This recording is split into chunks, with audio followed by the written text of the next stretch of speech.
प्रणाम, मैं हूं हिमांशु द्विवेदी और स्वागत है आपका एक बार फिर हमारे खास कार्यक्रम चर्चा में। चर्चा के तहत कल की चर्चा को आगे बढ़ाते हैं क्योंकि चुनाव आयोग ने आखिरकार कार्यक्रम घोषित कर दिया। कल हमने दिल्ली चुनाव के संदर्भ में बातचीत की थी। आज सुबह सुबह खबर आई कि चुनाव आयोग पत्रकार वार्ता कर रहा है। समझ में आ गया कि आज दिल्ली के चुनाव का ऐलान हो रहा है। दोपहर 2 बजे मुख्य चुनाव आयुक्त राजीव कुमार ने बता दिया कि दिल्ली में लोगों को फिर से तथाकथित तौर पर अपनी सरकार चुनने का मौका मिलेगा। अपनी सरकार तथाकथित हमने इसलिए बोल दिया क्योंकि इस सरकार की अधिकार संपन्नता को लेकर तमाम सवाल उठ खड़े रहते हैं। पर बहरहाल जैसी भी सरकार है उसे चुनने के लिए चुनाव आयोग ने विधिवत कार्यक्रम घोषित किया है। दिल्ली जो अर्ध राज्य के तौर पर पहचानी जाती है क्योंकि यहां पर पूर्णकालिक राज्य का दर्जा ऐसे नहीं है। यहां पर 70 सदस्यीय विधानसभा है। इस 70 सदस्यीय विधानसभा में किसी समय भाजपा का कब्जा था, पर 1998 की पराजय के बाद से दिल्ली भाजपा के लिए बहुत दूर हो गई। बीच में 15 साल कांग्रेस को मौका मिला। कांग्रेस में शीला दीक्षित ने 15 साल तक मुख्यमंत्री के तौर पर काम किया, लेकिन उनके कार्यकाल के आखिरी दौर में भ्रष्टाचार के गंभीर आरोप लगे और इन आरोपों को हवा देते हुए अरविंद केजरीवाल नामक शख्स पहले एक सामाजिक कार्यकर्ता के रूप में और बाद में राजनेता के द्वारा एक नया राजनीतिक दल का गठन किया गया जिसे आम आदमी पार्टी के रूप में पहचाना गया। पहले चुनाव में ही आम आदमी पार्टी ने दूसरे सबसे बड़े राजनीतिक दल की हैसियत दिल्ली विधानसभा में हासिल की और साल भर के भीतर ही जब फिर चुनाव हुए तो एक छत्र अपना राज स्थापित किया। 70 में से 67 सीटें और जब दोबारा 2020 में चुनाव हुए तो 70 में से 62 सीटें। 15 साल सत्ता में रहने वाली कांग्रेस इन 2 चुनावों में शून्य के आंकड़े पर टिक गई। अब एक बार फिर जब चुनाव का ऐलान हो गया है तो हम इस सवाल के साथ आपके बीच में हैं कि दिल्ली जंग तूफानी किसकी राजधानी। भारतीय जनता पार्टी को यह पराजय बहुत सालती है। अब नरेंद्र मोदी अमित शाह के रहते हुए भी दिल्ली एक बार फिर हार गए तो भाजपा क्या मुंह दिखाएगी। कांग्रेस एक बार फिर नई उम्मीदों के साथ मैदान में जाने की कोशिश में है और अरविंद केजरीवाल एक बार फिर मुख्यमंत्री की शपथ लेने के लिए बेकरार है। आतिशी भले ही अभी मुख्यमंत्री हैं, परिणाम कुछ भी आए पर उस परिणाम के साथ आतिशी मुख्यमंत्री नहीं रहेंगी, ये आज ही तय है। इस रोशनी में हम अपनी चर्चा को आगे बढ़ाते हैं। 4 खास मेहमान हमारे साथ इस दिलचस्प राजनीतिक चर्चा का हिस्सा बनने के लिए मौजूद है। उनसे आपका परिचय कराएं उससे पहले लेकिन समय है आज के विचार सूत्र का। तो हमारा विचार सूत्र इन परिस्थितियों को लेकर कुछ यूं है कि जिंदगी में हर चीज को आजमाना पड़ता है या देखने के लिए क्या वे कारगर है। रे ब्रैडबरी अमेरिकी लेखक ने यह कमाल की बात कही थी, हर चीज को आजमाना पड़ता है। भाजपा को भी आजमाया, कांग्रेस को भी आजमाया और आम आदमी पार्टी को भी आजमाया। किसने? दिल्ली के मतदाताओं ने। अब किसको आजमाएगा दिल्ली का मतदाता? सवाल है ना, सबको तो आजमाए हुए। तो इसे अपने जहन में रखते हैं, उसके साथ आगे बढ़ते हैं। हमारे 4 खास मेहमान है। डॉक्टर वीरेंद्र सिंह चौहान जी है, भारतीय जनता पार्टी के प्रखर प्रवक्ता हमारे साथ में है। मूलतः ताल्लुक हरियाणा से रखते हैं पर हरियाणा ने दिल्ली में चुनाव जिताने की जिम्मेदारी थामी हुई है भाजपा की, इसलिए वीरेंद्र जी हमारे साथ में है। हमारे साथ डॉक्टर अजय उपाध्याय जी हैं, भारतीय राष्ट्रीय कांग्रेस के राष्ट्रीय प्रवक्ता हैं, बहुत संजीदा किस्म से अपनी बात रखते हैं, हमारे साथ हैं। वैभव श्रीवास्तव जी हैं, प्रवक्ता हैं, आम आदमी पार्टी के। प्रधानमंत्री जी आपदा बुलाते हैं तो वैभव जी कितनी परेशानी में जानने में हमारी दिलचस्पी। और इन सबके बीच में तटस्थ राय देने के लिए वरिष्ठ पत्रकार राजकुमार सिंह जी हमारे साथ जुड़ चुके हैं। आप सभी का स्वागत है। चर्चा की शुरुआत डॉक्टर वीरेंद्र सिंह चौहान जी से करते हैं। हर जगह जीत पर दिल्ली में हार, कितना डर सता रहा है इस बार, थोड़ा बताएंगे डॉक्टर वीरेंद्र सिंह चौहान जी? डॉक्टर हिमांशु जी, इस बार दिल्ली में भारतीय जनता पार्टी की सरकार, हमको कहीं कोई डर नहीं सता रहा। हम पूरी तैयारी के साथ दिल्ली को, देश की राजधानी को आपदा से मुक्त कराने के लिए इस चुनाव के दंगल में उतर रहे हैं। अतीत में जो हुआ उस पर मुझे नहीं लगता कि अब चर्चा करने की कई लंबी चौड़ी गुंजाइश है। चुनाव का बिगुल बज चुका है और हम दिल्ली के मतदाता के सामने सीधे सपाट इस भाव के साथ जा रहे हैं, विनम्रता के साथ, कि आपने इनको जो छलिया आपको बड़े बड़े सपने दिखा करके और भांति भांति की अनेक रंगों की तस्वीरें दिखा करके सत्ता में आए, आपने उनको खूब परख लिया, खूब देख लिया और उनके वो रंग भी देख लिए जो उन्होंने छिपा रखे थे, उनके गिरगिटिया अंदाज भी देख लिए। अब क्योंकि वे देखे परखे जा चुके हैं और उन्होंने दिल्ली के लोगों की आकांक्षाओं और अपेक्षाओं पर स्वयं को एकदम नाकामयाब साबित कर दिया है, तो दिल्ली को भी भारतीय जनता पार्टी के साथ, नरेंद्र मोदी जी के साथ और विकास की गाड़ी को तीव्र गति से सही दिशा में ले जाने वाले दल के साथ खड़ा होना चाहिए। इस निवेदन के साथ हम जनता के सामने जा रहे हैं। वीरेंद्र चौहान जी, 2-3 सवाल है आपसे। इतने डरे डरे से क्यों है, इतने सहमे सहमे से क्यों है? अब आप देखो कि लोकसभा में आपने कितनी दबंगाई के साथ अपने प्रत्याशी घोषित किए थे कार्यक्रम से पहले, पर यहां पर दिल्ली में आम आदमी पार्टी सभी 70 सीटों पर अपने प्रत्याशी घोषित कर चुकी है। जिस कांग्रेस को आजकल आप किसी लायक नहीं समझते, वो कांग्रेस भी तकरीबन 48 सीटों पर प्रत्याशी घोषित कर चुकी है। पर भारतीय जनता पार्टी इतनी मशक्कत के बाद कुल जमा 29 उम्मीदवार दे पाई, उसमें भी जिसको छलिया बता रहे हो, जिसको धोखा देने वाला बता रहे हो, उस पार्टी से आए हुए लोगों को ही अपना टिकट देकर मैदान में कोई उम्मीद देख रहे हो। क्या कहते हो चौहान साहब? इस बार भी दूर। हिमांशु जी सुनिए ना, एक तो ये जो आप दूसरी बार आपने कह दिया कि हम कहीं डरे हुए हैं, हम डरे हुए नहीं हैं। हम तो चुनाव जीतने की मारक रणनीति के साथ मैदाने जंग में हैं। हाँ, प्रत्याशी कब कैसे कितने घोषित करना ये रणनीति का एक हिस्सा होता है। उसमें मैं नहीं समझता कि किसी प्रकार की भय आशंका को देखे जाने की गुंजाइश है। रही बात कुछ लोग उधर से आ गए और हमारे यहां प्रत्याशी हो गए, तो आप भी जानते हैं, मैं भी जानता हूं और भारत का संविधान और कानून भी मानता है कि लोगों को अपनी विचारधारा में परिवर्तन करने का, गलत जगह से उठकर सही जगह जा बैठने का और वहां खड़े हो जाने का अधिकार देता है ना कानून, भारत का संविधान। लेकिन जिनको आप गलत लोग बताते हो उनको अपने यहां पे जगह क्यों दे देते हो भाई? आप तो गलत लोग बताते हो ना इनको। सब मैं ये कह रहा हूं, आम आदमी पार्टी छलिया थी, छलिया है, इस बात से कहीं कोई इनकार नहीं। लेकिन वहां से कोई सुधरने के लिए अगर भारतीय जनता पार्टी के कारवां में शामिल होता है, हमारे विचार, हमारी विचारधारा। चलिए एक विषय पर और पूछते हैं वीरेंद्र जी, आपने ये कहा कि आप दूसरी बार कह रहे हो आप डरे हुए हैं, मैं तीसरी बार कहता हूं आप डरे हुए हैं। आपके नेताजी बोल रहे हैं, शीर्ष नेता बोल रहे हैं कि दिल्ली में सरकार बदल दो, आप निश्चिंत रहो, हम कल्याणकारी योजनाओं को बंद नहीं करेंगे। अब जिस पार्टी को, जिस सरकार को आप छलिया बता रहे हो, उस सरकार के द्वारा चलाई जा रही योजनाओं के संदर्भ में जनता को आश्वस्त कर रहे हो, बदल दो भाई, हम इन योजनाओं को बंद नहीं करेंगे। ऐसा आप किस डर से कह रहे हो? कि आप वहां भय देख रहे हैं, वहां आशंका देख रहे हैं, तलाश रहे हैं जहां इसकी कतई कोई गुंजाइश नहीं है। आप जानते हैं कि भारत में राष्ट्रीय स्तर पर भी और राज्यों के चुनावों में भी किस तरह से फेक और फर्जी नैरेटिव के आधार पर कांग्रेस, उसके एलाइज इंक्लूडिंग आम आदमी पार्टी, ये लोगों को गुमराह करते रहे हैं। इसलिए कहीं अगर ये स्पष्ट करने की कोशिश की गई कि भाई जो अच्छे काम किसी ने किए हैं या जो कोई योजना चल रही है उसको बंद करने की का डरावा कोई दिखा रहा है, कोई छलावा उस तरह का फेंकने की कोशिश कर रहा है, तो थोड़ा मदद करो वीरेंद्र सिंह चौहान जी, कौन कौन से अच्छे काम हो रहे हैं, कौन कौन सी अच्छी योजनाएं चल रही हैं? मैं ये कह रहा हूं कि भारत में सरकारें वो ऐसे नहीं होता कि एक सरकार आज है, कल दूसरी सरकार आएगी तो उसकी सारी योजनाएं बंद कर दी जाएंगी। ऐसा नहीं होता। गवर्नमेंट कंटिन्यूटी में चलती हैं और अधिकांश योजनाएं सहज स्वाभाविक रूप से वो कंटिन्यूटी में चलती है। जहां कहीं सुधार की गुंजाइश होती है वो होता है।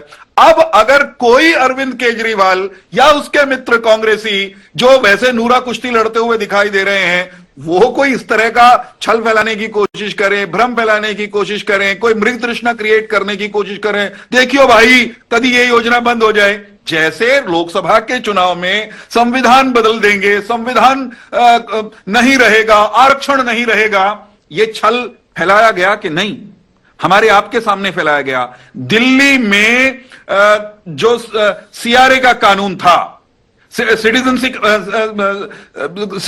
अमेंडमेंट बिल था, उस पर आपने देखा कि किस तरह से यह कहकर के छल फैलाया गया कि ये नागरिकता का संशोधन का कानून बन गया तो इस देश के सारे मुसलमानों की, अल्पसंख्यकों की नागरिकता चली जाएगी। ये इस तरह के छल होते हैं ना भारत की राजनीति में। देखो चौहान साहब, देखो मैंने कितना ईमानदार सवाल किया था ना। आपने कहा देखो हम कल्याणकारी योजनाओं को बंद नहीं करेंगे। हमने आपसे पूछा वो कौन सी योजना है जिनके संदर्भ में आप कह रहे हो कि हम बंद नहीं करेंगे, पता तो चल जाए ना। आपने उत्तर नहीं दिया, देना चाहेंगे? मैं ये फिर कह रहा हूं, कुछ भी जो दिल्ली को, देश को नुकसान पहुंचाने वाला नहीं है वो स्वाभाविक रूप से कायम रहेगा। वो स्वाभाविक रूप से कायम रहेगा। वीरेंद्र सिंह चौहान जी हमारी मदद नहीं करना चाहते, किसको अच्छा बताते हैं? बोले आपकी तो मदद कर देंगे, पर आम आदमी की मदद करने के लिए थोड़ी बैठे वीरेंद्र चौहान जी। तो मेरे साथ में डॉक्टर अजय उपाध्याय जी हैं। अजय उपाध्याय जी, किस बात को याद करें? 15 साल तक राज किया दिल्ली में, इसको याद करें, या 2 चुनावों में खाता तक ना खुल सका, इसको याद करें? किस बुनियाद पर इस चुनाव में उम्मीद करें? घोषित हो गया चुनाव, क्या कहते हैं डॉक्टर अजय उपाध्याय? डॉक्टर साहब बहुत अच्छा प्रश्न है। 15 साल को याद करें या इस 10 साल को याद करें, ठीक है, कांग्रेस पे जो भी चीजें हो, बट सच तो यह है कि जो शीला जी की सरकार थी, इस राज्य को, दिल्ली चूंकि एक सिर्फ राज्य नहीं है, दिल्ली देश की राजधानी है, दिल्ली अपने आप में एक देश का विचार है। मैं मानता हूं जिस तरह से दिल्ली विविधताओं में एकता, विभिन्न संस्कृतियों का संगम यहां है और एकत्व में अनेकता का जो भाव यहां पैदा होता है, ये दिल्ली सांस्कृतिक धरोहर भी है, धार्मिक सद्भाव का एक प्रतीक भी है। और दिल्ली में हर समुदाय के लोग, गरीब अमीर, सब एक साथ रहने का यहां पे एक अलग तरह का परंपरा रहा। उसमें हमारी सरकार जो 15 साल रही शीला जी की, शीला जी ने इस दिल्ली के विकास में अनेकानेक योजनाएं चलाई। सड़क हो, पानी की बात हो या ट्रांसपोर्ट की यातायात की बात हो, सब में कहीं ना कहीं उन्होंने बेहतर परफॉर्मेंस किया और दिल्ली के बजट को सरप्लस बनाकर रखा। 10 साल में ठीक कहा डॉक्टर साहब ने, छलने का काम किसी ने किया तो आम आदमी पार्टी के लोगों ने दिल्ली वालों को पहले झूठ प्रचार किया, भ्रष्टाचार की झूठी कहानी बनाई और खुद शीश महल में रहने चले गए। मफलर और चप्पल पहनकर आए, वैगनआर के ड्राइविंग की बात की और धीरे धीरे जो है मर्सिडीज बेंज को भी आगे पीछे छोड़ दिया। शीश महल 51 करोड़ से ज्यादा का बना लिया खुद के लिए। पर एक बात जरूर है साथ में, जिस तरह से हमारे भाजपा के साथी ने कही बात, अरविंद केजरीवाल ने छला, मां जमुना को छला, इस प्रदेश के सांसों को, लोगों के सपनों को छला, सांसों में जहर फैलाई। और वाकई सच्चाई है, न पानी रहा रहने लायक, न सड़क रही चलने लायक, यातायात का कोई भरोसा नहीं और सिर्फ झूठ बोला। पर बताइए ना, कौन कह रहा है ये बात? डॉक्टर साहब जो भाजपा के हमारे साथी हैं, आपने तो ठगने का काम किया।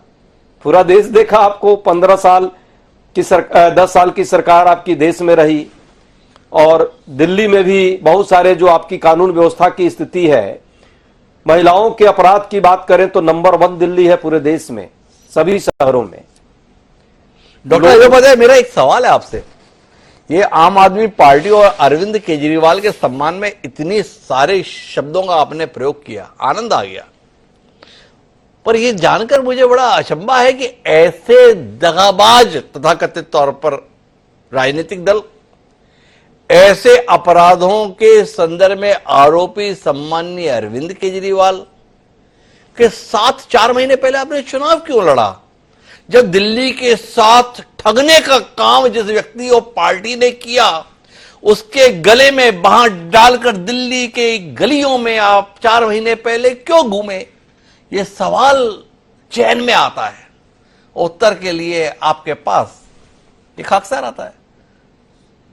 डॉक्टर साहब वाकई जबरदस्त सवाल है आपका और यही आम जनता का सवाल हमसे है और सवाल वाजिब है और उसी का उत्तर मैं देने वाला था, लेकिन आपने जो है विराम लगा दी थी। भाजपा प्रवक्ता जो छलने की बात कह रहे थे, मैं अब कहता हूं कैसे ठगने का काम भाजपाइयों ने किया पूरे देश में। कहा था ना रुपया कितने रुपए पर आ जाएगा डॉलर के मुकाबले, आज रुपया कहां है। पेट्रोल और डीजल का दाम क्या होगा, आज कहां है। काला धन तो आ ही गया, पूरा देश काला धन से जो है अब उजला हो गया। 15 लाख रुपए की तो बात ही छोड़िए। बुलेट ट्रेन पर डॉक्टर साहब आप भी दिल्ली आते होंगे या देश में भ्रमण करते होंगे तो जरूर घूमते होंगे। हवाई जहाज में चप्पल वाले को चढ़ाने की बात थी, हवाई जहाज का क्या रेट कर दिया और कितना टिकट का दाम है, देश के लोग देख रहे हैं। अब रेलवे में चढ़ने लायक लोग नहीं रह गए, छोड़ा इन्होंने।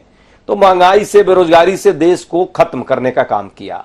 ये ठगने वाले लोग थे और ठगने वाले को पहले सबक सिखाना जरूरी था।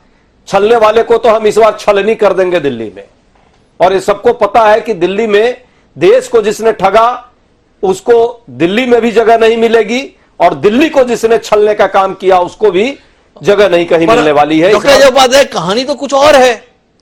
आप तथाकथित तौर पर ठगने वाले को ठीक करने के लिए छलने वाले के साथ चले गए 4 महीने पहले। इसके बावजूद भी जनता ने आपको नकार दिया। 70 में से 52 सीटों पर भारतीय जनता पार्टी को बढ़त मिली, और छलिया को और आपको मिलकर कुल 18 सीटों के अंदर जो है बढ़त मिली। लोकसभा के आंकड़े की बात करें तो 7 की 7 सीटों पर पानी भी नहीं मांगे आप लोग दोनों साथ चल के। अपनी स्थिति को लेकर कुछ दीनता का बोध हो रहा है आपको? हम कहीं भी ना खड़े हैं और फिर भी हम अड़े हैं। डॉक्टर साहब, वाकई सच्चाई को आपने व्यक्त किया और इसको अस्वीकारा नहीं जा सकता। हमने जो रणनीति अपनाई ठगने वाले को छलने वाले से मारने की, संभवतः जनता ने देखा कि नहीं, ये ठगने वाला भी उतना ही है और छलने वाला तो उससे भी बड़ा बुरा है।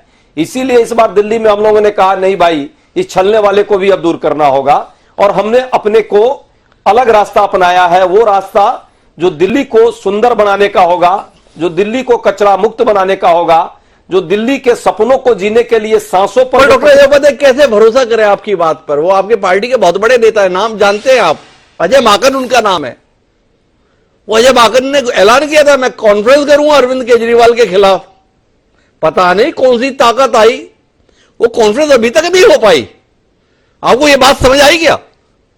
वो होगी कल 1-2 दिन में देखिएगा, एक एक फेज वाइज होगी। और पहले भी अजय माकन जी ने बहुत सारे प्रेस कॉन्फ्रेंस किए हैं।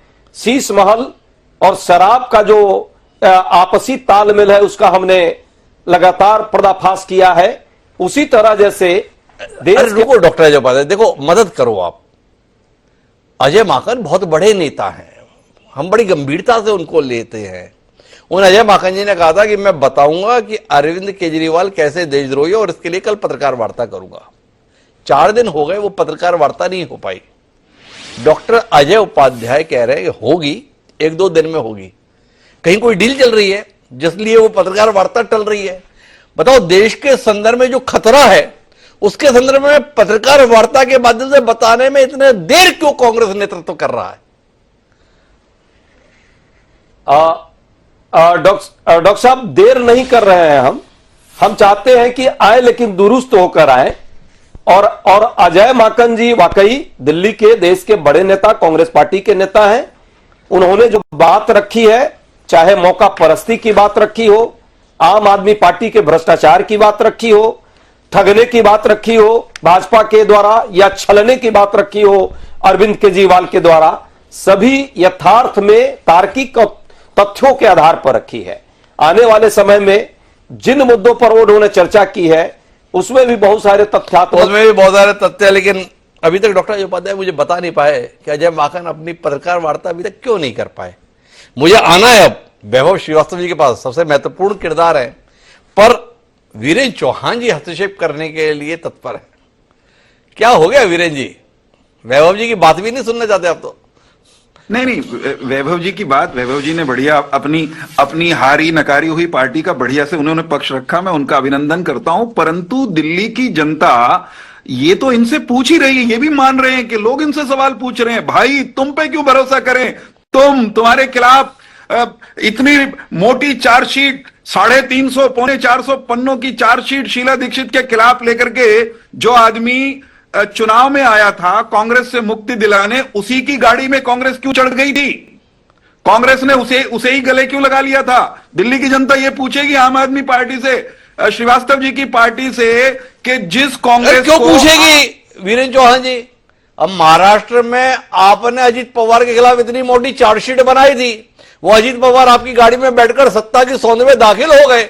उदाहरण तो आप इतना बढ़िया दे चुके हो ना, तो डॉक्टर अजय उपाध्याय काहे परेशानी में जाएंगे? आपको नहीं लगता कि आपने बड़ी मदद कर दी है महाराष्ट्र के माध्यम से डॉक्टर अजय उपाध्याय की?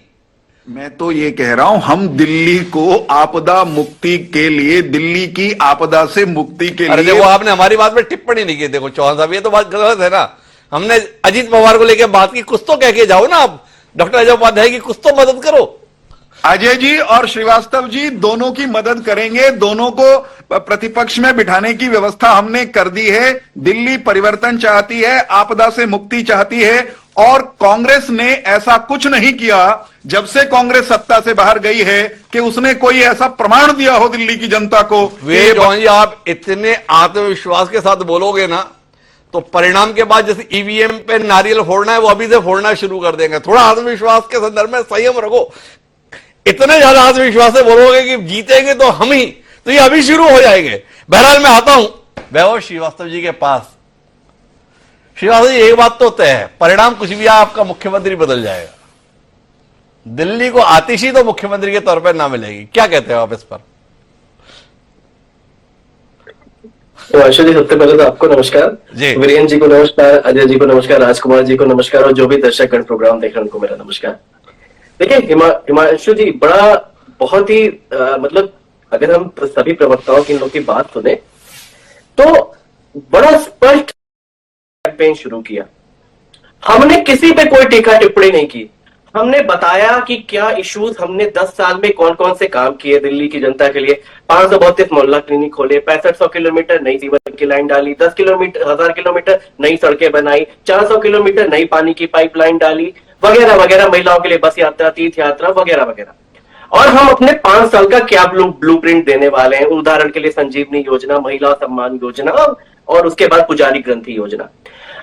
भाजपा और कांग्रेस, मुझे तो लगता है इन लोग को साथ मिलकर चुनाव लड़ना चाहिए। इतना मतलब इतना भी दिखावा क्यों करना, साथ में मिलकर आ जाओ। आप कह रहे थे ना अजय माकन जी ने प्रेस कॉन्फ्रेंस नहीं की, वो इसलिए नहीं कर पाए। मैं आपको उसका आंसर देता हूं। बीजेपी हेडक्वार्टर से स्क्रिप्ट आने में देरी हो गई थी, वरना स्क्रिप्ट बीजेपी के हेडक्वार्टर से आती है तो कांग्रेस के प्रवक्ता फिर आके उसको टेबल करते हैं, उस पे वो करते हैं। तो इतना खुल के ये लोग साथ में एक मिनट वैभव श्रीवास्तव जी, ये बड़ी महत्वपूर्ण आपने जानकारी हमारे दर्शकों के बीच में साझा की। ये पता आपको कब चला? अभी पता चला या जब कांग्रेस के साथ मिलकर आप चुनाव लड़ा रहे थे तब आपको ये बात पता चल गया, अरे इनके पास स्क्रिप्ट जो है भाजपा कार्यालय से आती है? या आपको पता कब चला? देखिए, मैं फिर से कह रहा हूं, हमने क्या दिल्ली की क्या बात है, हम तो स्पष्ट थे, पहले दिन से साफ है। हमने पंजाब में भी कांग्रेस के खिलाफ चुनाव लड़ा, हम वहां पे फुल एकदम एक तरफा मेजॉरिटी में आए। हम फिर से कह रहे हैं कि जब जब देश के मुद्दों की बात होगी, डेमोक्रेटिक वैल्यूज की बात होगी, हम उनका साथ देंगे जो डेमोक्रेसी के साथ खड़ा है, जो संविधान बाबा साहब। अरे वैभव जी, देखो अपनी बातें पलटो मत। अभी आपने ये बताया कि कांग्रेस और भाजपा मिलकर खेल रहे हैं। अगर संविधान विरोधी भाजपा है और आप हमें ये बता रहे हो कि कांग्रेस इनके साथ मिली हुई, तो कांग्रेस भी संविधान विरोधी हुई।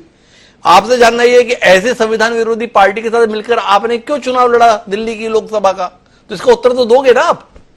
एग्जैक्टली, हम तो बार बार कह रहे हैं, पहले दिन से जब प्रेस कॉन्फ्रेंस हमने की, हमने क्या बताया, कांग्रेस की दिल्ली इकाई ने भाजपा के साथ सेटिंग कर ली है। उसका रीजन भी है। फॉर एग्जाम्पल, एक हफ्ता पहले प्रवेश वर्मा जी धड़ल्ले से 1100 रुपए बांट के वोटर खरीद रहे थे। उसकी ना एक सिंगल कंप्लेन किसी भी कांग्रेस नेता ने नहीं की। हमने संजीवनी योजना और महिला सम्मान के लिए रजिस्ट्रेशन चालू किया। संदीप दीक्षित जी सुपरमैन बन के आ गए, और एलजी साहब जो हमारे सीएम के लेटर्स का जवाब नहीं देते, वो कांग्रेस के नेता के लेटर पे 24 घंटे के ऊपर उन्होंने इंस्ट्रक्शन दे दिया कि उसके ऊपर एक्शन लिया जाए। तो हम तो रेजेंबलेंस बता रहे हैं ना, हम इसको बोल रहे हैं, इसका एक रीजन भी दे रहे हैं। तो हम दिल्ली यूनिट, जो दिल्ली इकाई है कांग्रेस की, रुकी ना, ये जो अजय माकन है, इनके संदर्भ में हमारी जानकारी तो ये है कि ये तो राष्ट्रीय नेता है, राष्ट्रीय पदाधिकारी है, वो राष्ट्रीय कोषाध्यक्ष है, दिल्ली इकाई के नेता थोड़ी है। जी पिछली बार भी उन्होंने दिल्ली के एमएलए का चुनाव लड़ा, दिल्ली के बहुत स्टैब्लिश अरे लीडर भाई अभी आप बोल रहे थे दिल्ली यूनिट, अब हमने आपको बताया कि वो तो राष्ट्रीय पदाधिकारी है, राष्ट्रीय कोषाध्यक्ष हैं, भूल गए क्या आप? जी वो बात मैं फिर से कह रहा हूँ, ये दिल्ली के कॉन्टेक्स्ट में बात हो रही है। हम इसीलिए हमने प्रश्न चिन्ह किया है, हमने राहुल जी से और उनके राष्ट्रीय अध्यक्ष से मल्लिकार्जुन जी से क्वेश्चन किया है कि क्या दिल्ली जो कांग्रेस की राष्ट्रीय नेतृत्व है वो भी सहमत है, तो वो भी बता दे, क्योंकि ये बात फिर से ये साफ होनी चाहिए कि दिल्ली के लीडर्स क्या वही बोल रहे हैं जो कांग्रेस के राष्ट्रीय लीडर बोल रहे हैं, क्योंकि भाजपा के किसी भी नेता के मुंह के खिलाफ कांग्रेस के मुंह से एक चुप। अच्छा ये बताइए, अभी 3 दिन पहले इनके सो कॉल्ड गालीबाज जैसे नेता जैसे रमेश भिदोड़ी जी ने प्रियंका गांधी जी के ऊपर भद्दी भद्दी टिप्पणियां किया, पूरी आम आदमी पार्टी की सेंट्रल लीडरशिप खड़ी हो गई इस चीज के लिए कि गलत है गलत है गलत है।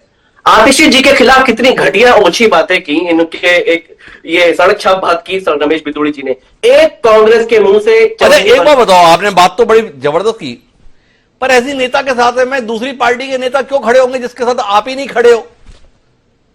भाई मेरा आपसे बुनियादी सवाल क्या था, इस दिल्ली विधानसभा चुनाव का परिणाम कुछ भी आए, पर जो आज दिल्ली के मुख्यमंत्री है वो परिणाम के बाद मुख्यमंत्री नहीं रहेगी। क्या कहते हो वैभव श्रीवास्तव जी? हम तो पहले दिन से कह रहे हैं कि जब भी देखिए, हम तो राम जी को मानने वाले लोग हैं, हमने पहले भी कहा है कि राम जी जब वनवास गए थे तो भरत जी ने उनकी चरण पादुका को रखकर सिंहासन पे राजपाट चलाया था, आतिशी जी ने भी वही किया। हम फिर से कह रहे हैं, हम तो मुख्यमंत्री अरविंद केजरीवाल जी के फेस पर चुनाव लड़ रहे हैं, हम तो पूछ रहे हैं ना। अरे रुको, देखो ऐसा नहीं है, एक तो राम जी वनवास गए थे, जेल नहीं गए थे, और दूसरा राम जी जब वनवास से वापस आए थे तो भरत जी ने जो है ना 3 महीने चुनाव का इंतजार नहीं किया था, तुरंत राजपाट राम जी के हवाले कर दिया था। तो ये आतिशी जी ने राजपाट तुरंत हवाले क्यों नहीं किया केजरीवाल के?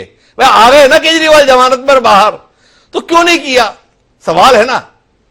बिल्कुल साफ सही, बिल्कुल सही, एकदम सही बात आपने कही हिमांशु जी। लेकिन हमारा देखिए, हमारे जो नैतिकता के पैरामीटर्स हैं वो हमेशा भी पॉलिटिकल आउटफिट से हमेशा ऊपर रहे हैं, जितनी भी पॉलिटिकल एस्टैब्लिशमेंट है। फॉर एग्जांपल, आम आदमी पार्टी वो पार्टी है जिसने एक पब्लिक मीडिया के डोमेन में हमारे एक मंत्री की रिकॉर्डिंग पर आ गई थी, हमने अपने मंत्री को तुरंत सैक किया, और वो कोई किसी ने कहा नहीं, हमने खुद किया। तो हमारे जो नैतिकता के पैरामीटर वो है कि अरविंद केजरीवाल जी का मानना था कि जब दिल्ली की जनता मुझे दोबारा भरोसा देके दोबारा चुन के बोलेगी कि नहीं आप पे हम विश्वास करते हैं कि आप भ्रष्टाचारी नहीं हो, तभी मैं वापस से मुख्यमंत्री की कुर्सी पे बैठूंगा, अन्यथा उस कुर्सी पे नहीं बैठूंगा। तो ये एक टेस्ट फेज है हमारा, एक सत्याग्रह है हमारे लिए, खुद के लिए। देखिए आतिशी के लिए क्या है जिसकी सम्मान की आप इतनी चिंता कर रहे थे? आतिशी जी ने ऐसे कठिन समय पे पार्टी का नेतृत्व किया, सरकार का नेतृत्व किया, देखो इतना काम किया, अभी चुनाव उनके मुख्यमंत्री रहते हुए हो रहा है, और पार्टी अगर जीत गई तो आतिशी जी का क्या? एक महिला के सम्मान के प्रति आपकी कोई संवेदना नहीं, कोई सहृदयता नहीं, उनकी योग्यता का कोई सम्मान नहीं। देखिए आतिशी जी हमारी सर्वोच्च नेता है, सर्वोच्च नेताओं में से हैं। जब तक हम बात कर रहे हैं फिर से कि हमने दिल्ली का चुनाव पिछले बार भी और इस बार भी मुख्यमंत्री अरविंद केजरीवाल के चेहरे पे हम लड़ रहे हैं, हमारा वो सीएम फेस है, और ये बाकी पार्टियों में होगा कि ये नेता ये अच्छा मैंने ये किया तो ये कुर्सी के नीचे खींचतान। हमारे तो कैबिनेट मिनिस्टर रहे थे पहले सौरभ भारद्वाज जी पहली सरकार में, उसके बाद नहीं बनाया, अब वापस से कैबिनेट मिनिस्टर है। हमारे अंदर ये सब नहीं होता आम आदमी पार्टी में, खींचतान कि मुझे कुर्सी चाहिए। अरे कैसी बात है कर रहे हो, नाम भूल जा रहे हो। कितने नेता निपट गए आपकी पार्टी छोड़ छोड़कर, वो कितनी दूसरी पार्टी में जाए। वो कैलाश गहलोत आजकल मुकुट बन गए भाजपा का, आपकी सरकार में मंत्री हुआ करते थे, भूल गए क्या आप? जी लोग, यही पार्टी है रिकॉर्ड स्तर पे 10 से 12 साल में राष्ट्रीय पार्टी बनी है। एक हमने 10 साल में 2 राज्यों में हमारी सरकार है, 16 से अधिक हमारे सांसद हैं, पंजाब में, गोवा में, गुजरात में हमारे एमएलए हैं, राष्ट्रीय पार्टी का दर्जा है। कुल मिलाकर वैभव जी हमें यह समझा रहे हैं कि इस चुनाव में अरविंद केजरीवाल के बेदाग होने का जनादेश जनता के स्तर पर प्राप्त करेंगे। सरकार बनाना तो विषय ही नहीं है, सरकार तो बनी ही जाएगी, पर अरविंद केजरीवाल जनता की अदालत से निर्दोष निकलकर आएंगे। मुझे आना है राजकुमार सिंह जी के पास, वीरेंद्र चौहान जी का हस्तक्षेप एक बार फिर। जी वीरेंद्र जी, क्या हुआ? देखिए, एक तो जो हमारे आम आदमी पार्टी के मित्र कह रहे हैं कि नैतिकता के इनके पैमाने सारी दुनिया से अलग हैं। नैतिकता के इनके पैमानों पर ही मैं एक टिप्पणी करना चाहता हूं।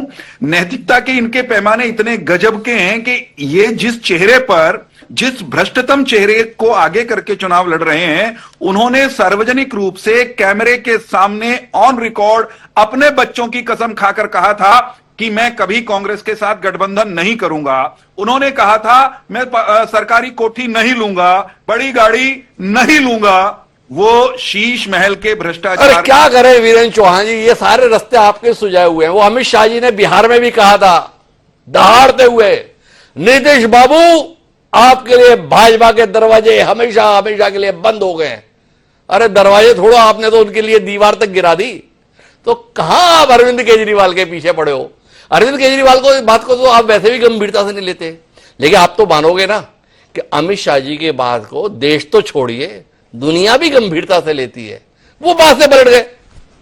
एक छोटी सी बात कहने दीजिए। मैं ये कह रहा हूं, डॉक्टर साहब कह दूं जी, आपकी अनुमति हो तो? मैं ये कह रहा हूं कि जो आम आदमी पार्टी के प्रवक्ता आप कह रहे हैं कि ये चुनाव अरविंद केजरीवाल, जिन्हें भ्रष्टाचार का शिखर पुरुष मान लिया गया है भारत की राजनीति में, रंग बदलने का, पलटने में महारत वाले, सब सर्वोच्च महारत वाले व्यक्ति मान लिया गया है हिंदुस्तान की सियासत में, अदालत से बेदाग साबित करना चाहिए। देखो वीरेंद्र भाई, बाकी तो सब ठीक है, पर नीतीश कुमार बुरा मान जाएंगे रंग बदलने के संदर्भ में। अगर आप ऐसा सर्टिफिकेट अरविंद केजरीवाल के लिए जारी करोगे तो थोड़ा विचार करो। आप बाकी लोगों के साथ ऐसा अत्याचार मत किया करो, ऐसा हमारा विनम्र सुझाव है। पर राजकुमार जी, आपके पास आना चाहता हूं, क्या देख रहे हैं आप दिल्ली के चुनाव को? आम आदमी पार्टी ने पिछले 2 चुनावों में चमत्कारिक जीत हासिल की है। उस दौर में जब भारतीय जनता पार्टी शिखर के नए नए आयाम गढ़ रही थी, दिल्ली में असफलता के प्रतिमान भाजपा को दिखा दिया अरविंद केजरीवाल के नेतृत्व में आम आदमी पार्टी ने। भाजपा इस बार पूरा दम लगा रही है, अपने बड़े बड़े चेहरों को मैदान में उतार रही है, दूसरी पार्टी से लाए हुए नेताओं को भी मैदान में उतारने में संकोच नहीं कर रही है। क्या देख पा रहे हैं जब आज चुनाव घोषित हो गए? तो हेमंत जी, ये बात तो माननी पड़ेगी कि आम आदमी पार्टी का जो राजनीतिक सफर रहा है 2013 से लेकर के 2025 जनवरी में हम लोग बात कर रहे हैं, वो वाकई चमत्कारिक सफलता का सफर। 2 राज्यों में सरकार, राष्ट्रीय पार्टी बन जाना, बड़ी सफलता। लेकिन अगर दिल्ली की बात करें तो एक बात बहुत स्पष्ट नजर आ रही है आज की तारीख में। चुनाव 5 फरवरी को होगा, 8 को जनादेश में पता चल जाएगा कि आम आदमी पार्टी के लिए यह शायद सबसे कठिन चुनाव होने जा रहा है विधानसभा का, अभी तक जो 3 चुनाव उन्होंने लड़े उनके मुकाबले। अभी तक वो आक्रामक, वो बैटिंग एग्रेशन वाले मोड में होते थे। पहली बार आम आदमी पार्टी डिफेंसिव नजर आ रही है बहुत सारे इश्यूज पर,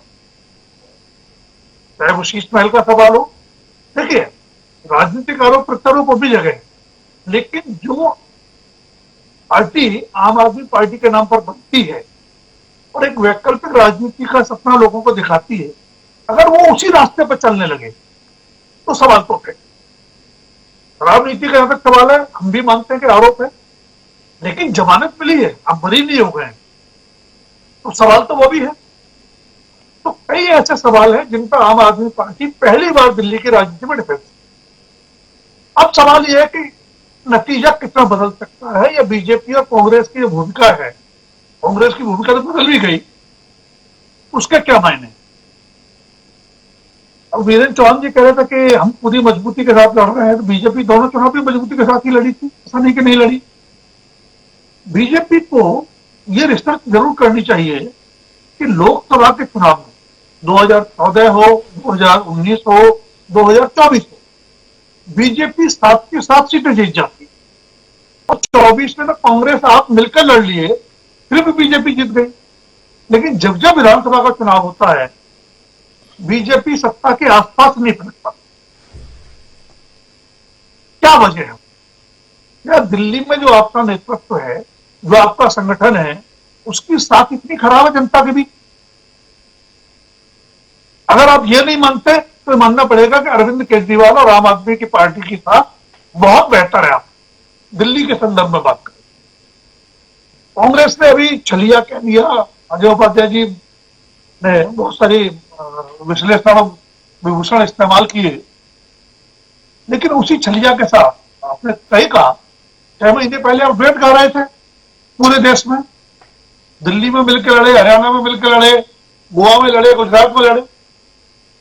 अजय माकन अभी 4 दिन पहले उनको एंटी नेशनल कह रहे हैं, तो उन एंटी नेशनल के साथ आपका गठबंधन था, आप क्या हो गए?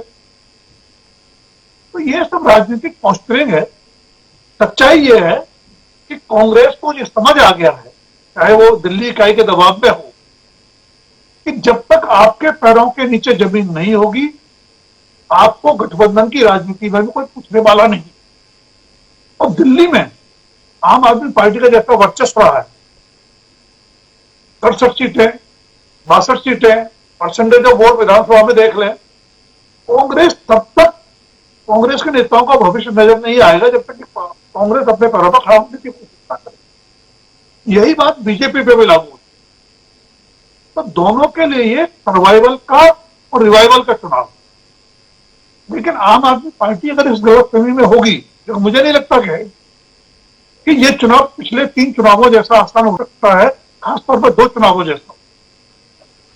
दिलचस्प बात ये होगी, कांग्रेस जो अकेले लड़ रही है। मैं राजकुमार जी, आपने ये दूसरी बार कहा कि आसान चुनाव, एक ऐसा राजनीतिक दल जिसकी पैदाइश को साल भर हुआ और उसके बाद में 5 साल हुआ, उसने एक तरफा जीत हासिल की, इसलिए आप इसे आसान चुनाव कह दे रहे हैं? या आप मानते हैं कि आम आदमी पार्टी में कुछ अलग बात है, अरविंद केजरीवाल में कुछ अलग बात है? ऐसा परिणाम तो यदा कदा ही देखने को मिलता है। पंजाब में भी आम आदमी पार्टी ने ऐसा परिणाम दिया। क्या आपको नहीं लगता है कि आम आदमी पार्टी को ज्यादा संजीदगी से, ज्यादा गंभीरता से, उसकी रणनीति को ज्यादा बारीकी से समझने की जरूरत है कि वो इतना बेहतर और चमत्कारिक परिणाम लगातार कैसे हासिल कर लेते हैं? रामसू जी, 2013 के चुनाव की अगर बात करें तो मेरा व्यक्तिगत आकलन यह है कि वो कांग्रेस की ज्यादा बड़ी नाकामी थी बजाय आम आदमी पार्टी की सफलता। जिस माहौल में चुनाव हुआ, अन्ना हजारे का आंदोलन था, कांग्रेस भ्रष्टाचार के मुद्दे पर कटघरे में खड़ी थी, चाहे दिल्ली की सरकार हो चाहे केंद्र की मनमोहन सिंह की सरकार हो। उस चुनाव में बीजेपी 31 सीटों के साथ सबसे बड़े दल के रूप में उभरी। कांग्रेस ने, मेरा फिर मानना है, हालांकि अजय माकन ने भी अब कहा 11 साल बाद उनको एहसास हुआ, कांग्रेस की बड़ी ऐतिहासिक भूल थी कि बीजेपी को सत्ता से रोकने के लिए 28 सीटों वाली आम आदमी पार्टी, उस आम आदमी पार्टी की जिसका जन्म ही कांग्रेस के तथाकथित भ्रष्टाचार के खिलाफ हुआ था, अपने 8 विधायकों के समर्थन से सरकार बनवाई। नतीजा क्या निकला? बेशक बीजेपी भी 31 से 3 पे आई, कांग्रेस 0 हो गई। और उसके बाद जो परसेंटेज ऑफ वोट जिस तरह से गिरा है कांग्रेस का, वो ऐतिहासिक। अब सवाल आता 2015 का। आप थोड़ा याद करें, 2015 से पहले कम से कम उत्तर भारत की राजनीति में मुफ्त की रेवड़ियों की राजनीति नहीं चलती थी। चुनाव में अरविंद केजरीवाल उसके जनक रहे। उन्होंने जनता की दब्ज को पकड़ा, पानी मुफ्त लो, बिजली सस्ती लो और सारी सुविधाएं लो, उनको वोट मिला। जो आप कह रहे हैं कि आम आदमी पार्टी ने वेक्टर एक नई राजनीति की, चमत्कारिक राजनीति की, मैं मानता हूं। अरविंद केजरीवाल ने सपना वही दिखाया था 2015 में भी।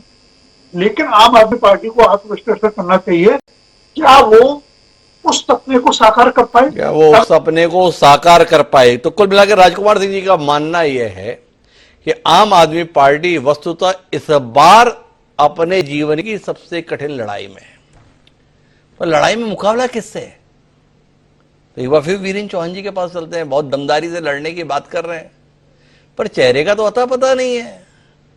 कौन चेहरा है अरविंद केजरीवाल के खिलाफ? क्या नरेंद्र मोदी मुख्यमंत्री बनेंगे? दिल्ली का चुनाव में अगर भाजपा को बहुमत मिल गया तो क्या कुछ और बताएंगे वीरेंद्र सिंह चौहान जी? दूल्हा बिन बारात कैसे बनेगी बात? देखिए डॉक्टर साहब, भारतीय जनता पार्टी हर चुनाव राज्य का वो चेहरा घोषित करके ही लड़ती हो ऐसा नहीं है। राज्य के अनुसार, क्षेत्र की परिस्थितियों के अनुसार तय होता है कि चेहरा आगे करके किसी के नेतृत्व में चुनाव लड़ा जाए या बिना चेहरे के सामूहिक नेतृत्व में चुनाव लड़ा जाए। दिल्ली का चुनाव अभी हाल ये तय है कि किसी चेहरे पर तो नहीं लड़ा जा रहा, किसी एक स्थानीय चेहरे को मुख्यमंत्री प्रोजेक्ट करके तो लड़ने की कहीं तैयारी नहीं है, उसका जिक्र नहीं है। तो भारतीय जनता पार्टी की रणनीति है दिल्ली को फतेह करके दिल्ली के विधायकों और संगठन के निर्णय के अनुसार एक अच्छा मुख्यमंत्री देना। नहीं चौहान साहब, ऐसा नहीं है ना, क्या है आप हर किस्म का प्रयोग करते हो, पर दिल्ली में आपका हर प्रयोग विफल हो गया। आपने चेहरा देकर भी चुनाव लड़ लिया, चेहरा हटाकर भी चुनाव लड़ लिया, कुल मिलाकर नतीजा ढाक के 3 बात हार और हार आई। वो कल की पार्टी में लेकर आए किरण बेदी को तो भी बात नहीं बनी। आपसे सवाल यह है कि अरविंद केजरीवाल जैसी शख्सियत का आप मुकाबला करना चाहते हैं, इतने लाचार, इतने बेबस, इतने मजबूर आप क्यों हैं कि एक चेहरा नहीं दे पा रहे आप दिल्ली में कि ये हमारे पास नेता है जो अरविंद केजरीवाल का विकल्प है? ये सवाल है ना। आपने इतनी बड़ी टिप्पणी की है, मुझे सिर्फ ये कहना है कि हम मजबूर नहीं हैं, हम मजबूती से चुनाव लड़ेंगे और हमारा मुकाबला इन 2 नूरा कुश्ती करने वाले लोगों से है। कांग्रेस और आम आदमी पार्टी, क्यों आम आदमी पार्टी लगातार सरकार बना पाई दिल्ली में? इसलिए क्योंकि हमारे उपाध्याय जी की पार्टी ने संपूर्ण समर्पण कर दिया था। जो सिंह साहब ने भी कहा कि भारतीय जनता पार्टी का मुकाबला करने में खुद को अक्षम पाते हुए कांग्रेस पार्टी संपूर्ण समर्पण की मुद्रा में चली गई थी। तो आम आदमी पार्टी का छल, उनकी मैनिपुलेशंस वो चल गई, लेकिन काठ की हांडी बार बार नहीं चढ़ेगी साहब। अब की बार दिल्ली, देखो साहब, वो तो सब ठीक है, पर आपने अभी भी उत्तर नहीं दिया। दिल्ली जैसे महत्वपूर्ण इलाके में एक चेहरा नहीं है आपके पास में जिसे आप बता पाते कि ये हमारा चेहरा। देखो, देश के संदर्भ में कितने गर्व से आप बताते हो, नरेंद्र मोदी जी के करिश्माई नेतृत्व में भारतीय जनता पार्टी नया इतिहास रचेगी। दिल्ली के संदर्भ में इतने मजबूर लाचार से आप दिख रहे हो वीर चौहान साहब। हरियाणा में भी आपने नायब सैनी जी को लेकर कितना बढ़िया तरीके से बोलते थे, मुग्ध हो जाता था मैं आपकी शब्दावली पर। ये दिल्ली के संदर्भ में आपकी बेबसी मुझे बड़ा परेशान कर रही है भाई। आपको परेशान होना ही नहीं है, दिल्ली की जनता ने मन बना रखा है, भारतीय जनता पार्टी की सरकार बनेगी, दिल्ली को बेहतरीन मुख्यमंत्री भी देंगे और आम आदमी पार्टी और कांग्रेस की। तो वीरेंद्र चौहान जी हमें बता रहे हैं कि देखो, बारात तो आएगी, दूल्हा हम बारातियों में से बाद में तय कर लेंगे जब जनवासे में पहुंच जाएंगे। क्या डॉक्टर अजय उपाध्याय आप भी इसी रास्ते पर जाना चाहेंगे या कोई चेहरा आप निकाल लेंगे? सवाल है, क्या कहते हैं आप? या अरविंद केजरीवाल का मुकाबला करने के लिए आपके पास भी कोई चेहरा नहीं है? आप भी उतने ही मजबूर हैं, आप भी उतने ही लाचार हैं, आप भी उतने ही बेबस हैं। देखिए, चेहरे की बात है तो दिल्ली के चेहरे को जिन्होंने बदनाम किया है, दिल्ली वासियों को जिस तरह से परेशान किया है, दिल्ली के भविष्य को जिस तरह से खराब करने का काम अरविंद केजरीवाल ने किया है, अब कोई नहीं चाहता कि ऐसा चेहरा हो और इसीलिए उन्होंने अपना चेहरा बदलने का काम किया, नकाब पहन लिया है अतीशी जी का। पर जनता जान रही है कि अतीशी जी भी नकाब है, नकाब पोष जो है वो पीछे की तरफ कहीं ना कहीं काम कर रहा है, उनके पीछे हटकर। हमारे पास चेहरा देवेंद्र यादव जी प्रदेश अध्यक्ष हैं। कांग्रेस पार्टी में एक परंपरा रही है कि सीनियर नेताओं में से बैठ करके चर्चा होगी। संदीप दीक्षित जी शीला दीक्षित जी के सुपुत्र हैं। अलका लामा जैसे तेज तरार हमारी नेत्री हैं। रागिनी नायक जैसी तेज तरार हमारी 1500 वोट आए थे तेज तर्रार नेत्री को, वो भूल गए कि अलका उपाध्याय जी के, अलका लांबा जी के संदर्भ में डॉक्टर अजय उपाध्याय हमें बता रहे हैं 1500 वोट तेज तर्रार नेता के दिल्ली विधानसभा चुनाव में, उनको आप आतिशी जी के खिलाफ मैदान में उतारे डॉक्टर अजय उपाध्याय। डॉक्टर साहब, वो चुनाव वाकई ध्रुवीकरण का चुनाव था, ठगों के बीच लड़ाई थी। ठगों ने जो है जनता को ठगने का काम किया। जनता इस बात को अब समझ चुकी है कि एक बड़का मदारी एक छोटका मदारी दोनों का खेल खत्म होगा इस बार, और जनता अब दोनों मदारी को समझ गई है। तो इस बार ये ध्रुवीकरण नहीं होने जा रहा है। और ये जो बकैती कर रहे हैं लोग बैठ करके चैनलों पर, सबको पता है आम आदमी पार्टी ने किस तरह सांसों पर प्रतिबंध लगाया है, सड़क प्रदूषित कर दिया है, और सही पूछिए तो लोगों के दिमाग को भी प्रदूषित करने का काम भाजपा ने किया है। अपराध मुक्ति की बात करते करते सबसे ज्यादा महिला अपराध दिल्ली में यदि है तो ये भाजपा की देन है, क्योंकि भाजपा की पुलिस है। उसी तरह कचरा सबसे ज्यादा यदि दिल्ली में फैलाया किसी ने तो आम आदमी पार्टी ने फैलाया, क्योंकि ये कचरा प्रबंधन का काम आम आदमी पार्टी का था। एक ने मां गंगे को ठगा, दूसरे ने मां जमुने को ठगा है, और इस बार जनता इस चीज को समझ चुकी है। चुनाव 8 तारीख का जो जब रिजल्ट आप आएगा, इतना समझ चुके हो तो चेहरा क्यों नहीं देते डॉक्टर अजय उपाध्याय? है ना, चेहरा है हमारे पास, प्रदेश अध्यक्ष है, सब लोग हैं मिलकर के। कुल मिलाकर देवेंद्र यादव आपका चेहरा है अरविंद केजरीवाल के मुकाबले। अगर कांग्रेस को बहुमत दिल्ली की जनता देती है तो वह मुख्यमंत्री होंगे। ये डॉक्टर अजय उपाध्याय भारतीय जनता पार्टी की मौजूदगी में, आम आदमी पार्टी की मौजूदगी में कांग्रेस के राष्ट्रीय प्रवक्ता के तौर पर यह बयान दे रहे हैं। हम चला दें? नहीं, सामूहिक नेतृत्व में हम लोग भरोसा करते हैं। देखो डॉक्टर अजय उपाध्याय, आप तो ऐसे बेईमान आदि कभी भी नहीं रहे। एक सीधा सीधा सवाल है, चेहरा है, आपने बोला है देवेंद्र यादव है, हमने कहा अच्छा वो मुख्यमंत्री हो गए, तो आप पलट गए। आप ऐसे नहीं थे, आप ऐसे कैसे हो गए? संदीप जी जैसे चेहरे हैं, 4 लोगों का मैंने नाम आपको बताया। हमारे पास चेहरे कई हैं, हमारे पास नकाब। यही तो दिक्कत है, ये ज्यादा चेहरे ही तो कांग्रेस में हमेशा समस्या देते हैं। फिर भी डॉक्टर अजय उपाध्याय हमें बोल रहे हैं चेहरे हैं, ये चेहरे ही समस्या है क्या? ऐसा नहीं है डॉक्टर साहब, ऐसा नहीं है। ऐसा नहीं है। तो अब मैं आखिरी दौर की बातचीत के लिए एक बार फिर वैभव श्रीवास्तव जी के पास आता हूं। वैभव जी, सब लोग कह रहे हैं कि हो गया अब आपका जो होना था, जितना आपको चलाना था, और अब तो सब उसी रास्ते पर आ गए जिस रास्ते पर आप चले। मुफ्त मुफ्त मुफ्त मुफ्त, बाकी भी तैयार है। आप 2500, वो 2100, आप 200 यूनिट, वो 400 यूनिट, आप मुफ्त पानी 20,000 लीटर, ये 30,000 लीटर, आप 2100 देंगे, वो 2500 देंगे। कैसे बनेगी बात? देखिए, पहली बात तो दोनों बिना दूल्हे के बाराती लेके घूम रहे हैं। इनके पास ना कोई विजन है, ना कोई चेहरा है दिखाने के लिए। आपने जो मेन इंपॉर्टेंट बात है जो आपने कही हिमांशु जी, कि ये इस तरह से मुफ्त दे रहे हैं। देखिए, ये सब अनाउंसमेंट भर भर के करें। भाजपा भी भर भर के अनाउंसमेंट की इन्होंने किया ना कि 2022 तक सबको पक्के मकान दे देंगे, किसानों की आय दुगनी कर देंगे, 2 करोड़ रोजगार प्रति वर्ष देंगे। प्रधानमंत्री ने हर रैली में जा जाके झूठ फेंका। देखिए, होता क्या है दिल्ली में, बस डिफरेंस क्या है कि दिल्ली की जनता जानती है कि एग्जैक्टली अगर केजरीवाल कुछ बोलते हैं तो वो डिलीवर करते हैं। फॉर एग्जाम्पल, हमने कहा था 2020 के चुनाव से पहले कि हम महिलाओं को मुफ्त बस यात्रा देंगे, हमने दिया। हमने 2015 के इलेक्शन में कहा था कि 24 घंटे और मुफ्त बिजली देंगे, मुफ्त पानी देंगे, हमने दिया। हमने कहा था कि क्वालिटी इंफ्रास्ट्रक्चर वाले सरकारी स्कूल देंगे। कौन सोच सकता था कि दिल्ली सरकार के पढ़ने वाले बच्चे पेरिस जाएंगे? वो गए, अभी गए, हाल फिलहाल में 2 हफ्ते पहले आए पेरिस के साथ कॉन्क्लेव और वहां कॉन्फ्रेंस अटेंड करके, दिल्ली के सरकारी स्कूल के पढ़ने वाले बच्चे।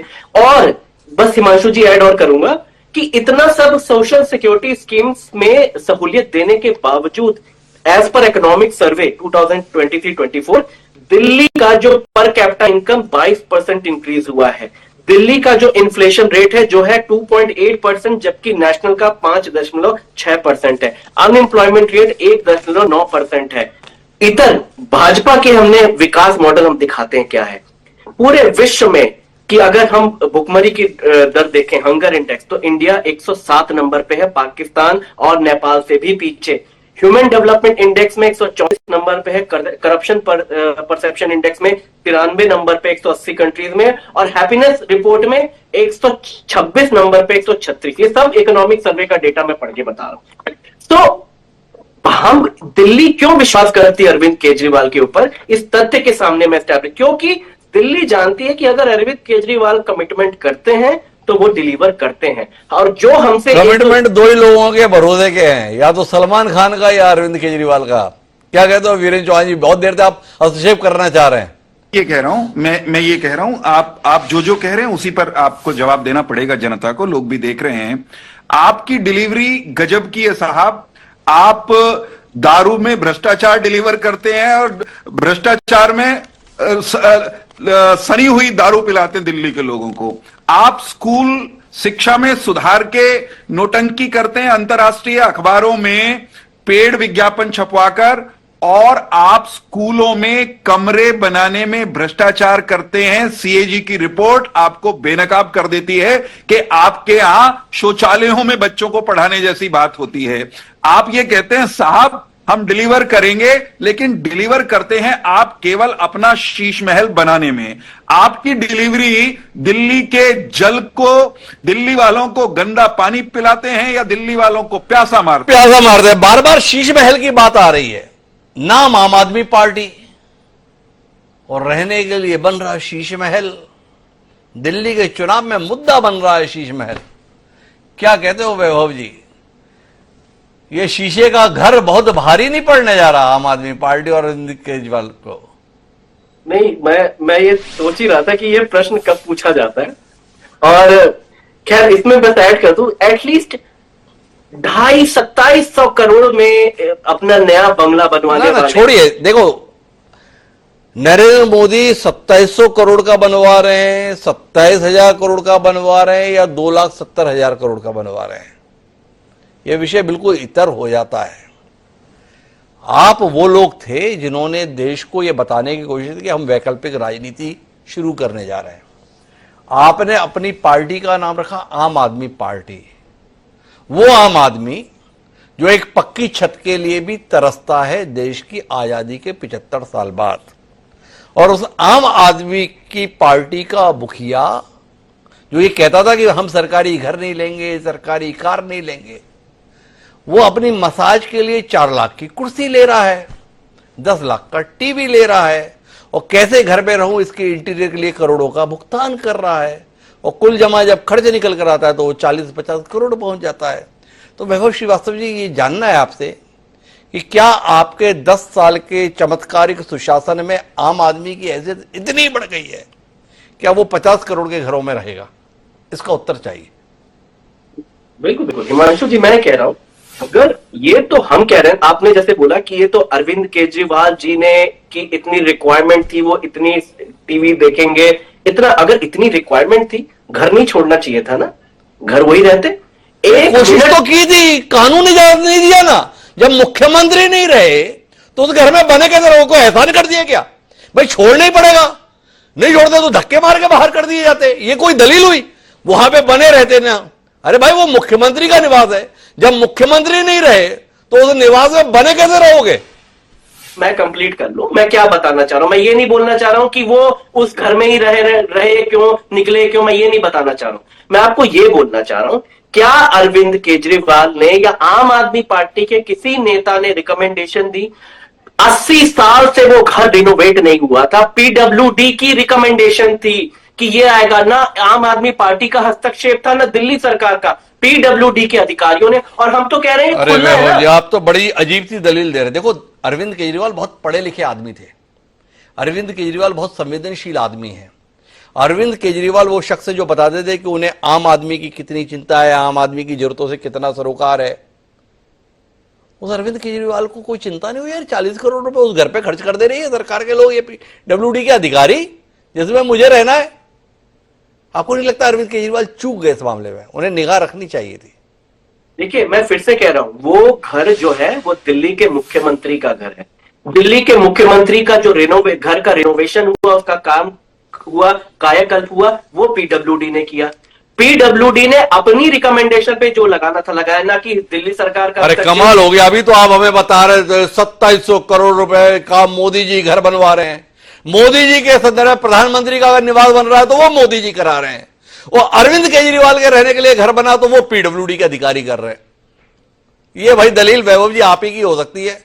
जनता को भा जाए तो जनता आप पे भरोसा कर जाए। हम आखिरी टिप्पणी के लिए राजकुमार जी के पास जाते हैं और राजकुमार जी से जानना चाहते हैं, ये शीशे का घर कहीं आम आदमी पार्टी के सपनों को चकनाचूर तो ना कर देगा? राजकुमार जी, सवाल है, आखिरी उत्तर आपका इसी पर चाहिए। हिमांशु जी, एक बड़ी चर्चित फिल्म का डायलॉग है जी, जिनके घर शीशे के होते हैं और दूसरों पर पत्थर नहीं फेंका करो। तो इस सवाल का जवाब अरविंद केजरीवाल को देना पड़ेगा। अरविंद केजरीवाल ने तो कमाल कर दिया राजकुमार जी। जिनके अपने घर शीशे के हों वो दूसरों के घर पे पत्थर नहीं फेंका करते, और पत्थर फेंकने वाले अरविंद केजरीवाल ने खुद का घर शीशे का बनवा लिया। क्या कहते हैं आप इस पर? मैं वही कह रहा हूं, ये जवाब तो देना पड़ेगा। अगर पीडब्ल्यूडी ने खर्चा किया, उसकी पसंद से बना, तो अरविंद केजरीवाल के पास तो मौका था नायक बनने का, रिफ्यूज कर देते। ऐसे फिजूल खर्ची वाले घर में मैं नहीं रहूंगा। उनके पास तो महानायक बनने का मौका था। आपने बात की चेहरों की, तो मुझे लगता है कि ये दो मुद्दे बहुत भारी पड़ेंगे, शीश महल और शराबी, बाकी वायदों के अधूरे रहने के अलावा। चेहरे की आप बात कर रहे थे, तो एक बात हमें फिर भी माननी पड़ेगी इस डिबेट के आखिर में, आज भी दिल्ली के सबसे लोकप्रिय नेता अगर कोई है तो अरविंद केजरीवाल। आपने कांग्रेस के चेहरे की बात कही, अजय उपाध्याय जी की पार्टी को वो संकट नहीं आएगा सामने, क्योंकि उसकी भूमिका इस चुनाव में संतुलन की रहने वाली। आम आदमी पार्टी कितना नीचे जाएगी, बीजेपी कितना ऊपर जाएगी, ये कांग्रेस के परफॉर्मेंस पर डिपेंड करेगा। अगर कांग्रेस अपने वोट परसेंटेज को 4.5 से 10-11 तक ले गई, तो आम आदमी पार्टी के लिए संकट होगा बहुमत पाने का, और तब बीजेपी का मकसद पूरा हो जाएगा कि किसी तरह से सरकार बने न बने, हंग असेंबली जरूर हो जाए। तो कुल मिलाकर इस प्रकार की परिस्थिति है। दिल्ली के संदर्भ में चर्चा आगे भी करेंगे चौहान साहब, आपको हम याद करते रहेंगे। हाल फिलहाल तो कुल मिलाकर इस बार दिल्ली में आम आदमी पार्टी एक कठिन मुकाबले में फंसी हुई दिखाई दे रही है। आम आदमी पार्टी के पास चुनौती इस बात की नहीं है कि वह पिछले 2 बार के चुनाव के मुताबिक अपने प्रदर्शन को दोहराए। आम आदमी पार्टी के पास चुनौती है दिल्ली में सत्ता बचाए रखने की। क्या आम आदमी पार्टी अपनी इस चुनौती को पार कर पाएगी, इस पर हम आगे भी बने रहेंगे। बहरहाल आप सभी मेहमानों का धन्यवाद इस चर्चा को रोचक बनाए रखने के लिए। समय है अब आज के शेर का। तो हमारा आज का शेर तीनों पार्टियों को समर्पित कुछ यूं है कि देख यूं वक्त की दहलीज से टकरा के न गिर, देख यूं वक्त की दहलीज से टकरा के न गिर, रास्ते बंद नहीं सोचने वालों के लिए। फारिग बुखारी ने जो ये बात कही ना, ये खास तौर पर कांग्रेस और भाजपा के लिए मुफीद है।